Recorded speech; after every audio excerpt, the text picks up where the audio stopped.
Field Marshal, let's talk about the Bangladesh War. It's what you're really remembered for by practically every Indian. It was an amazing campaign. In 13 days, you brought the Pakistan army to its knees. What was the most frightening moment for you? You know, I had no secrets from Mrs. Gandhi, the Prime Minister. I used to see her every morning at her house at 8:30. I'd have coffee with her. There'd be a crowd outside, and we'd walk outside. I'd tell her everything that had happened in the last 24 hours and what I intended doing in the next 24 hours. About the 5th day of the conflict, I'd gone there. Everything had gone wrong.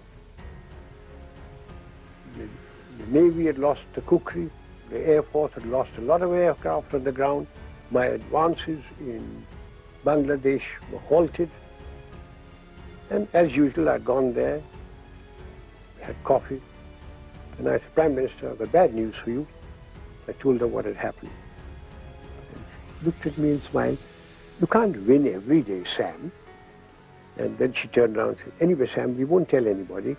You still go outside, let everybody know if nothing has happened. But it adds up to 4. That's probably why you survived. That's 4. An amazing coincidence. Field Marshal, let me take you back to the Bangladesh War. To what extent did you win because the Pakistan military leadership proved to be incompetent? For instance, I gather they had no fallback strategy to defend Dhaka. No, it's not true. The Pakistan army in East Pakistan fought very gallantly, but they had no chance. They were 1,000 miles away from their base.